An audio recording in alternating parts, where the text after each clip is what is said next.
Ezequiel, capítulo 2. Muita alegria estarmos aqui essa noite. Também uma grande responsabilidade. Faltam até palavras para ministrar depois tudo aquilo que Deus já tem dito durante o culto. Desde o começo Deus tem falado. E para mim é uma grande responsabilidade estar aqui. Quero agradecer a 4 pessoas que me privilegiam com a sua presença. Eu convidei e se dispuseram a estar aqui. A Joyce, o João Vitor, Murilo e Ana Laura. Obrigado pela presença de vocês. Que Deus abençoe grandiosamente. Muito obrigado e um abraço apertado para vocês. Para os demais também, para não ficar amigo ciúme. Ezequiel capítulo 2, quem achou, diga amém. Amém. Vamos ler só antes o versículo 28 do capítulo 1. Amém? Que diz assim: como o aspecto do arco que parecia nas nuvens em dia de chuva, assim era o resplendor ao redor. Esta era a aparência da glória do Senhor. Ao ver isso, caí com o rosto em terra e ouvi a voz de quem falava. Agora o capítulo 2. E essa voz me disse: Filho do homem, fique em pé e falarei com você. Enquanto falava comigo, o Espírito entrou em mim e me fez ficar em pé.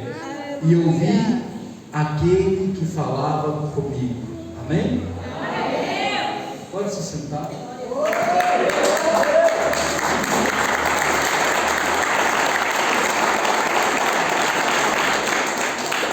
Bom que a pastora faz a campanha e não avisa para a gente não, a gente tem que se virar. Mas antes de começar aqui, eu quero também ler Ezequiel capítulo 37. Verso 7, pode ficar sentado em nome de Jesus, que diz assim: Então profetizei como se me deu a ordem, e houve um ruído enquanto eu profetizava, e eis que se fez um reboliço, e os ossos se achegaram, cada osso ao seu lugar. Por favor, grave esse verso de número 7, que será muito importante na finalização dessa mensagem. Amém? O texto a qual o primordial a qual nós lemos, nós vamos ler sobre o chamado do profeta Ezequiel. Eita glória! Você batiza comigo, você sabe, minha voz não é linda igual a da senhora.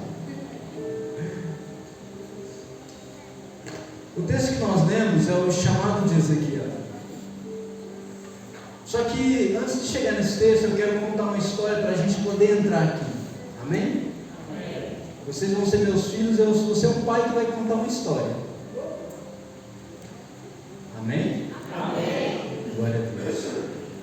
O Senhor escolhe um homem por nome Abraão, separa ele em meio a um punhado de gente e diz: olha, vai para um lugar que eu ainda vou lhe mostrar. Esse homem pega o que ele tinha e sai vagando sem destino e vai para onde o Senhor lhe mostraria. E o Senhor faz promessas que ele teria filhos e que esses filhos habitariam aquela terra por onde ele estava peregrinando sem destino. Mas Abraão tinha um problema, ou melhor, a sua esposa tinha um problema. A sua esposa era estéril. Mas Deus cumpre a promessa, abre ali o ventre de Sara, e Sara gera filho, um filho chamado Isaac. Passa-se os anos em Jacó, e Jacó vem 12 filhos, e 12 filhos, o mais novo é vendido para os midianitas, e os midianitas o vendem para o Egito. Do Egito, ali ele fica até virar governador. Vou correr, porque senão não vai dar tempo. Eu falei para a pastora que só de introdução era 40 minutos, e ela me entregou 9 horas. Então eu vou correr. Vem José, vira governador, traz a sua família para dentro do Egito, se passam 400 anos de escravidão. Depois que ele morre, o Senhor levanta um homem por nome Moisés para libertar o povo de Israel. E assim nós conhecemos a história. Quando o povo é liberto, o Senhor começa a estruturar de como seria a nação de Israel. E o Senhor pega os 2 filhos de José e coloca no lugar de José e também da tribo de Levi. Porque se você olhar Efraim e Manassés, são filhos de José. E as 12 tribos de Israel, com dois filhos de José, seriam 14. Só que ele tira 2 e entra 2, porque uma ficou para serviço do Senhor e a outra foi substituída. Amém? Quando o Senhor está estruturando a nação, Ele pega uma nação, a nação de Levi, foi até falado aqui, glória a Deus, olha a confirmação. Foi separada a tribo de Levi, para quê? Para que essa tribo ficasse responsável pelo serviço do templo, para o cuidado daquilo que o Senhor ainda iria fazer. O Senhor deu a Moisés instruções para construir uma tenda, aonde nessa tenda teria divisões, e no lugar dessa tenda haveria a arca, que era o símbolo da glória de Deus, o símbolo da presença de Deus na terra. E a tribo de Levi é separada para quê? Para esse serviço, para trabalhar no templo, para trabalhar no serviço do Senhor. Passam-se os anos, a nação de Israel começa a ser governada pelos reis, entram-se os reis. Aí vem Saul, Davi, Salomão, e devido a um pecado que Salomão teve, de idolatria, por ter muitas mulheres, vem uma promessa que não nele, mas que o reino dele seria dividido. O reino de Israel se divide em 2, tribo do norte e sul, Jerusalém e Israel, com capital Judá e a outra Samaria. Os anos vão se passando, e começa a vir reis cada vez piores, reis que não temem ao Senhor, pessoas que não estavam nem aí para Deus e não queriam mais saber do Senhor. Começaram a se esquecer da aliança que Deus tinha feito com o povo lá no Monte Sinai. Algo que era contado de pai para filho, de filho para o outro filho, de geração em geração iriam contando não só a aliança, mas também as maravilhas que Deus havia feito no meio do povo. Porém o povo foi se esquecendo e começando a ficar preocupado consigo mesmo, com o seu egoísmo, e rejeitavam a lei do Senhor. Os anos foi se passando, Deus começa então a levantar profetas. Diga comigo, levantar profetas para corrigir e exortar o povo. E como o Senhor vai levantando profetas, um deles é Isaías. Eu quero parar um pouco em Isaías. Isaías começa a corrigir o povo, dizendo que se eles não se arrependessem, viria sobre eles um tamanho mal, tamanha crueldade, que eles seriam novamente levados a um cativeiro. E o povo não se arrepende, o povo não volta a Deus, e eles continuam nos seus egoísmos, fazendo as suas idolatrias, servindo aos deuses que eles queriam, da maneira que eles queriam, esquecendo do Senhor e das suas promessas. Então, de repente, no capítulo 6 de Isaías, Isaías está no lugar e ele vê o céu abrindo, ele vê a glória do Senhor, ele vê querubins cantando uns aos outros, mas em referência àquele que estava sentado no alto, subindo no trono, dizendo: Santo, Santo, Santo é o Senhor, e toda a terra está cheia da sua glória.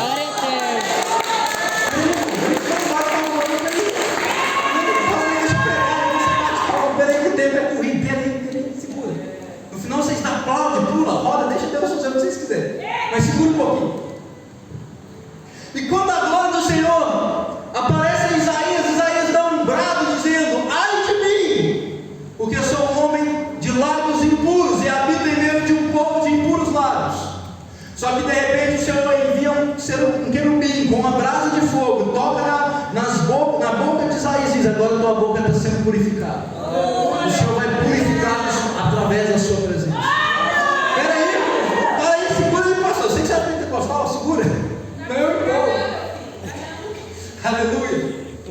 E de repente, quando a glória do Senhor se manifesta, Isaías é purificado.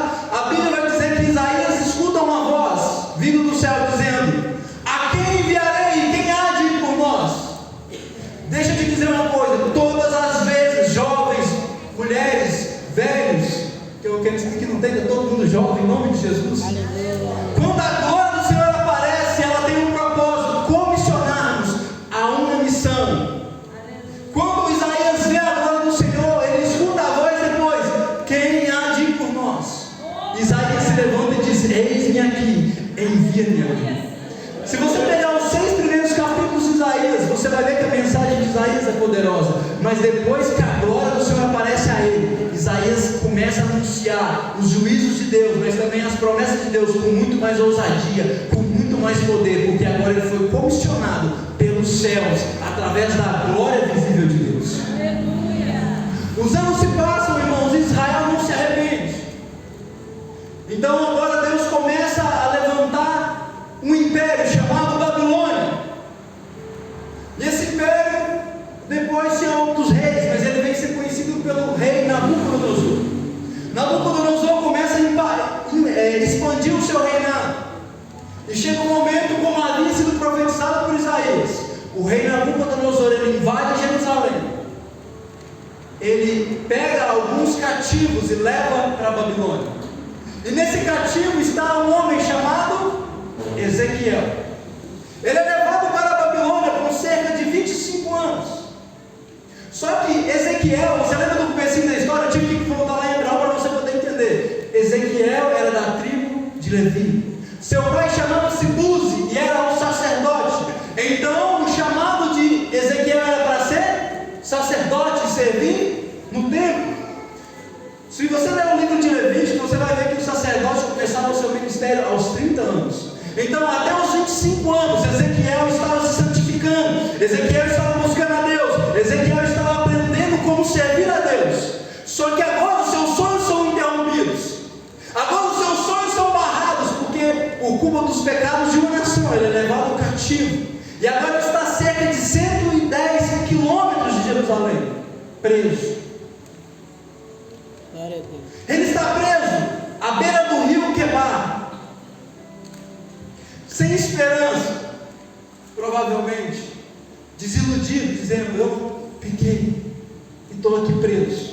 Jovem, entenda o cativeiro. Talvez você não pecou, mas talvez o Senhor está te levantando como um profeta em meio aos cativos, para levar a palavra do Senhor. Talvez você está num lugar e você não está entendendo o porquê daquela prisão, desse cativo, mas é o Senhor te direcionando ali para anunciar a palavra do Senhor. Aleluia. E agora está Ezequiel nessa situação, longe de casa, escravo, trabalhando como um escravo para o império. O império que não temia a Deus, o império que não conhecia o Deus de Israel, e nem o Deus a qual ele tinha se preparado a sua vida toda para o servir. E Ezequiel ali à beira do rio, já havia se passado 5 anos que ele estava no cativeiro. Depois você lê o capítulo 1. 5 anos que ele estava já no cativeiro, longe de casa, longe do templo, provavelmente se questionando: eu preparei, eu me santifiquei para servir ao Senhor, para trabalhar no templo, e olha onde eu estou. Provavelmente os que estavam ali diziam: Ezequiel, cadê o teu Deus? Ezequiel, cadê o teu Senhor? Tu não se santificou? Tu não viveu diferente todos esses anos? E olha onde você está, no meio de nós. Não valeu a pena, Ezequiel. Não sei se você já ouviu isso, mas eu já ouvi, principalmente por ser jovem. Para que servir a Deus?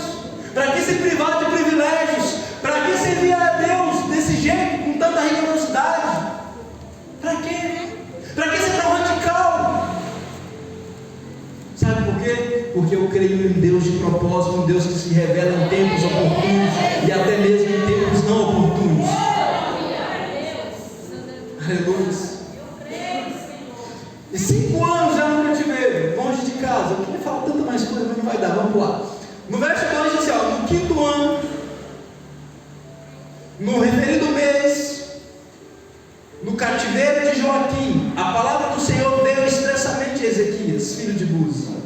E no capítulo 1 vai dizer: os céus se abriram e eu tive visões de Deus. Só que depois você lê na sua casa, ele vai descrever o que ele viu. Ele viu seres celestiais de 4 rostos, com asa, roda, um punhado de coisa. O tempo não vai dar tempo, mas vamos lá então. Ele vê todas aquelas coisas, e no final do capítulo 1 ele vai descrever o que era aquilo: a glória de Deus. Alguns capítulos para frente, depois você lê na sua casa também, todo o livro de Ezequiel é um livro lindo. Ele vai dizer que ele viu os sacerdotes que ficaram em Jerusalém fazendo adorações a deuses pagãos dentro do santuário que era de Deus. E aqui que aconteceu, a glória do Senhor se retirou de Israel. A glória de Deus foi embora de Jerusalém. Só que agora a glória de Deus aparece na Babilônia, para um homem chamado Ezequiel, que durante 25 anos em Jerusalém se santificou, e agora durante 5 anos preso no cativeiro, continuou sendo santo como Deus o chamou para ser. 5 anos sendo escravo, 5 anos sofrendo chibatadas, ele mesmo assim não abandonou o propósito de Deus para a sua vida. E agora sabe o que acontece? O céu se abre e ele tem visões de Deus. Agora ele contempla a glória de Deus na Babilônia. Eu nem sabia que a campanha ia ser essa, mas vamos lá. Tem a glória de Deus mesmo no cativeiro.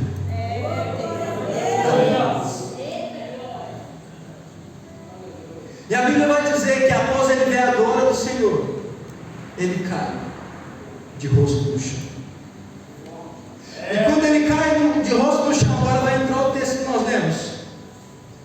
E essa voz me diz: filho do homem, fica-te em pé, e eu falarei com você. E enquanto ele falava comigo, o Espírito entrou em mim e me fez ficar de pé. E eu ouvi aquele que falava comigo.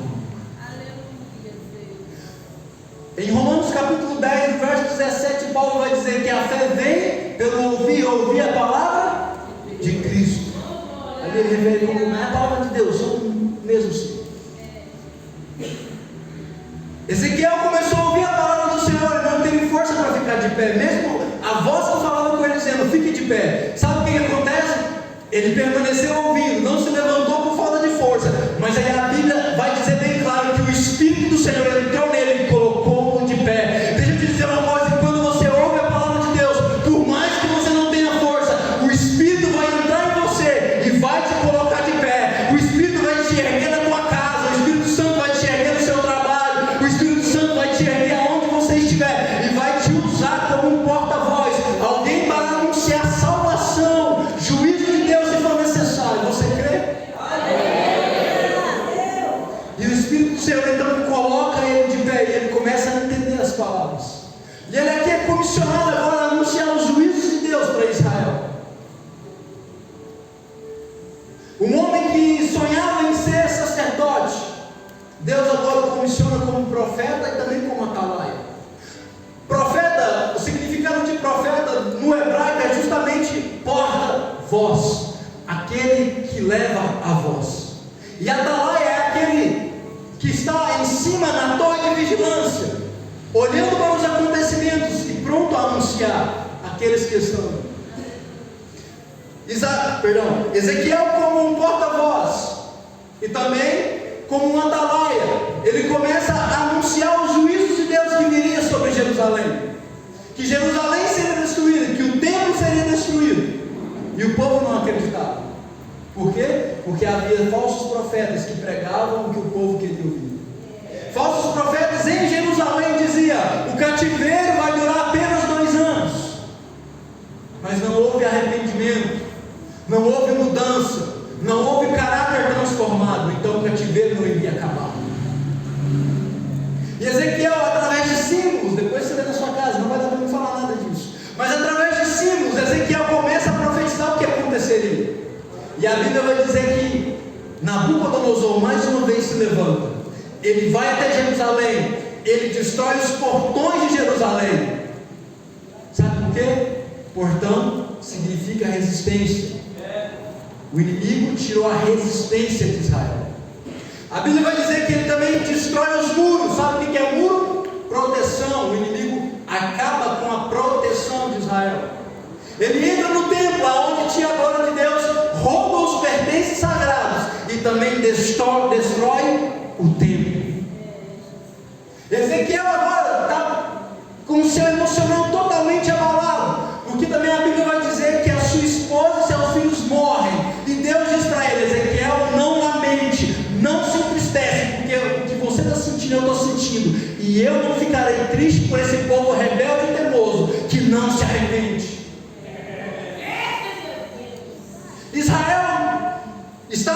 cativo. E o Senhor olhando para o seu povo, sem poder se lamentar por ele. E o profeta de Deus agora sentindo no seu coração aquilo que o Altíssimo sentia. Sabe por que muitas vezes você olha para um mendigo na rua e bate uma tristeza no seu coração? Dá aquela vontade de evangelizar, dá vontade de tirar ele dali.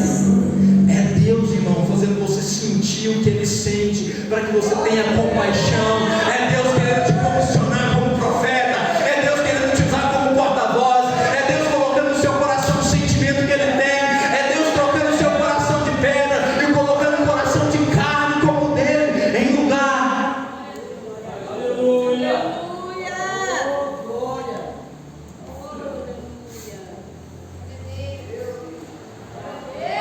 Aleluia.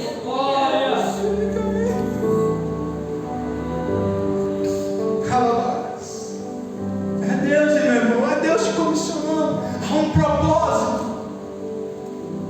E Ezequiel começa a divertir Israel. Ezequiel vai divertir o povo. Eu acredito que Ezequiel chegou num ponto de pensar: não tem mais jeito. Só que no capítulo 33 até o final do livro de Ezequiel começa a vir as palavras que Deus começa a dar a Ezequiel, palavras de restauração. Que Deus restauraria o povo dele, que Deus levaria o seu povo novamente para a sua terra, e que lá nessa terra esse povo teria os estatutos do Senhor gravados em seus corações, que nessa terra que o Senhor estaria ali juntamente com o povo seria temente e obediente a Deus. Essa palavra de Ezequiel já se cumpriu em partes, porque Israel voltou para a sua terra, mas a promessa total ainda não aconteceu, porque virá um rei justo, chamado Jesus Cristo.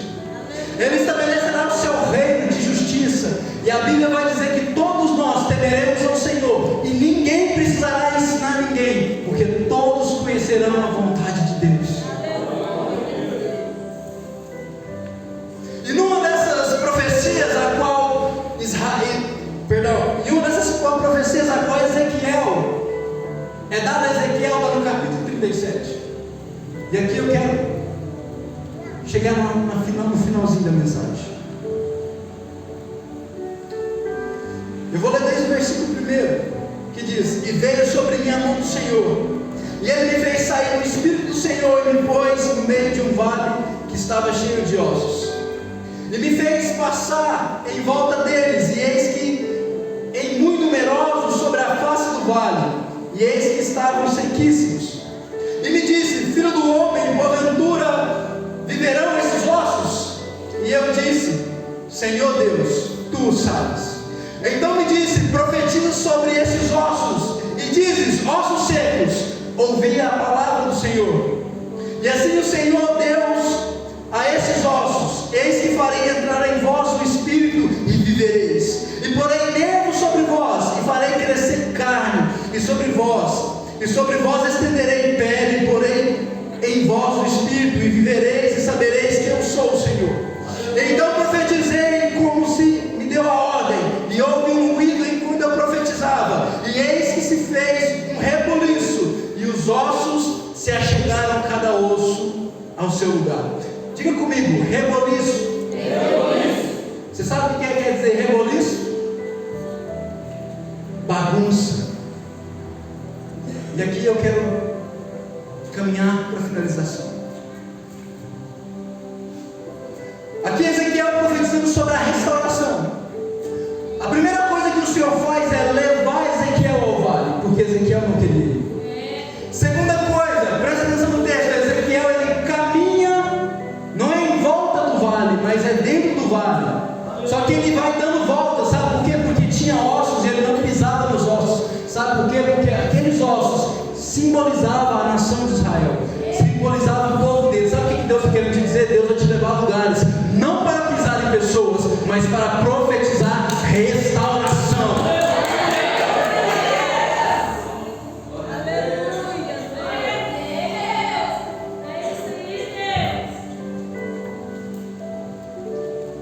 Aleluia.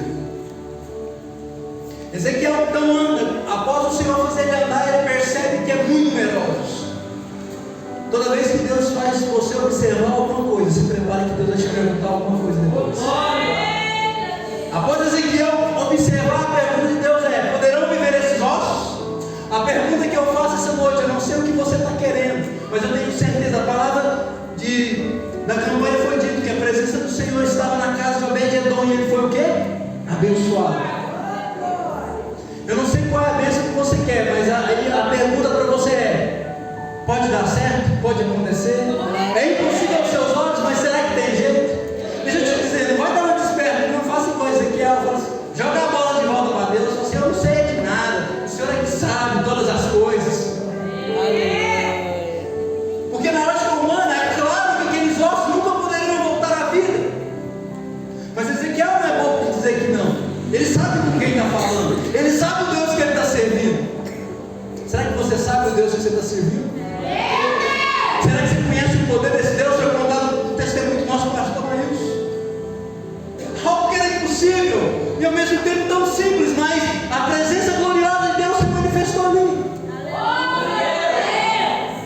Eu não sei o senhor, pastor, mas na hora que você contava o testemunho, sabe o que veio na minha cabeça? Elias na caverna. Veio o vendaval, veio o fogo, veio o terremoto. De repente veio um ventinho suave e o Senhor estava.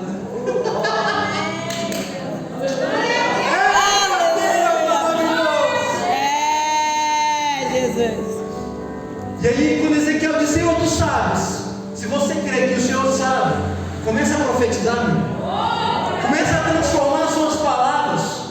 Começa, em vez de dizer que não dá certo, em vez de começar a dizer que para o seu marido não tem jeito, para a sua esposa não tem jeito, que para o seu filho não tem jeito, começa a mudar o seu vocabulário. Começa a profetizar dizendo: ossos secos, ouçam a voz do Senhor. Eu e a minha casa serviremos ao Senhor. Porque é uma determinação minha, não é promessa, é uma determinação. Eu e a minha casa serviremos ao Senhor. Começa a pegar as palavras da Bíblia e acreditar, porque um homem disse: se crer somente será salvo tu e tua casa. Começa a determinar: para mim não tem jeito, para os meus olhos não tem jeito, mas eu profetizo porque eu creio. A minha casa será salva, a minha família será salva, os meus parentes serão salvos, Araguari será salvo, Araguari será transformado pela glória de Deus, porque eu carregarei essa glória, e aonde eu levar essa glória será abençoado,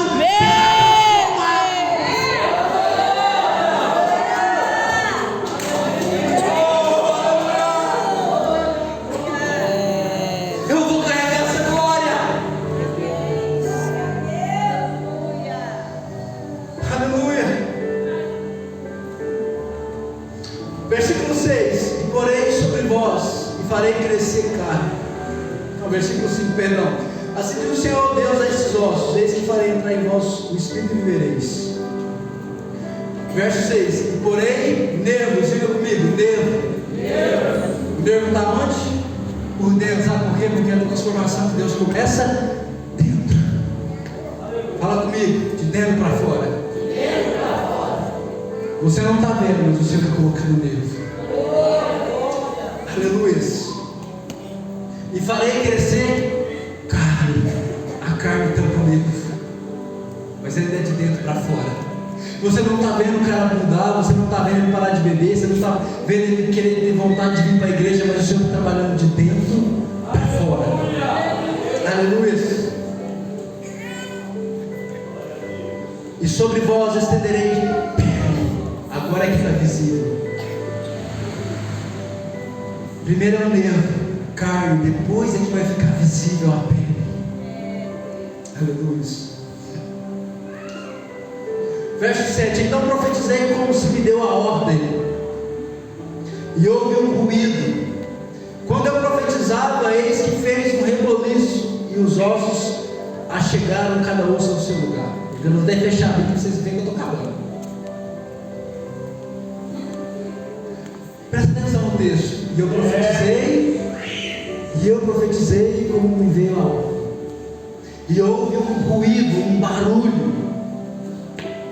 Às vezes você está profetizando e barulho se levantarão, mas deixa eu te dizer uma coisa: é Deus trabalhando. Não, você não entendeu, eu vou repetir. Talvez você vai começar a profetizar a partir de hoje, barulhos se levantarão, mas fica tranquilo, é Deus trabalhando. E a palavra vai dizer que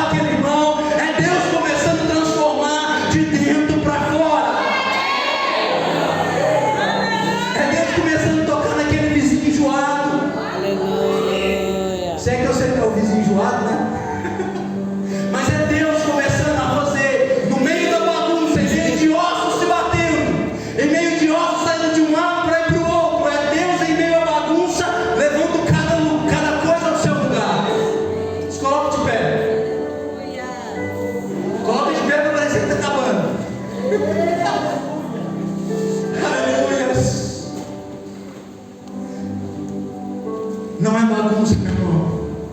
Talvez você já está orando há um tempo, talvez você está profetizando há um tempo já.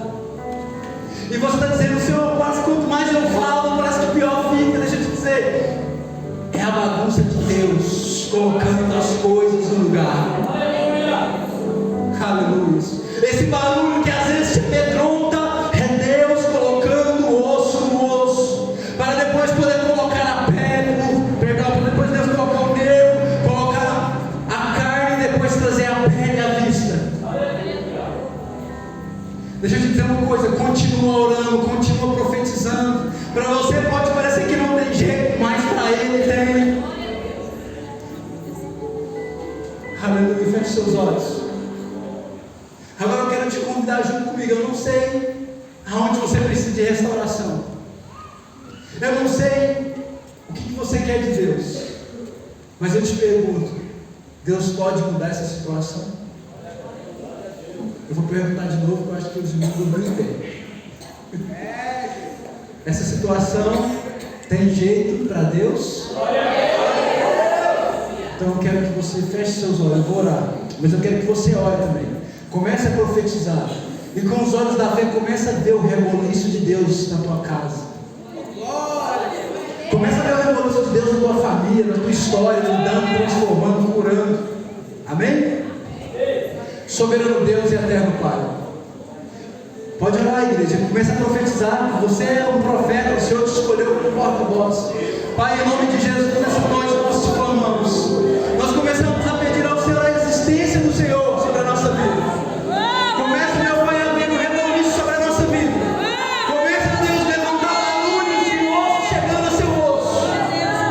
Porque para Ezequiel não tinha jeito, ó Pai, mas para o Senhor tinha. Talvez para nós não tem jeito, mas eu creio num Deus que pode todas as coisas. A tua palavra diz que agir do Senhor, quem impedirá? Começa a agir ao nosso favor, meu Deus. Começa a transformar nossa história. Começa a transformar nossa casa, Senhor, a nossa família. Que começa, meu Deus, a ver essa transformação em nosso meio. Ah, meu Deus e meu Pai, começa a salvar. Começa a curar, Espírito Santo, no nosso meio agora. Que pessoas começam a sentir o toque do Teu Espírito agora, Senhor. Que pessoas começam agora, meu Pai, a ser renovadas com o Teu Espírito. Que pessoas agora, meu Pai, começam a sentir o Teu Espírito entrar sobre elas e dar vida. Porque não basta ter carne, ter nervo, ter pele, mas a Tua palavra diz que o Senhor enviaria o Teu Espírito e vivereis.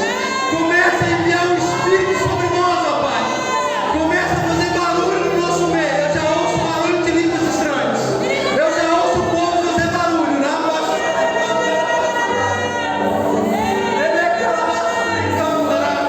Eu já ouço o barulho do mover de Deus.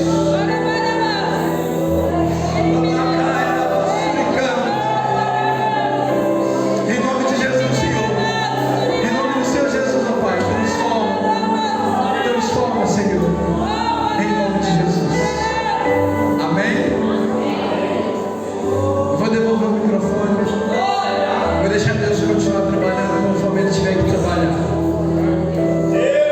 Mas como sempre, eu não posso deixar de perguntar. Será que tem alguém hoje que entendeu que está vivendo errado e precisa de um Salvador? Será que essa noite tem alguém que porventura está afastado e entendeu que não consegue mais viver longe do Santo dos Santos?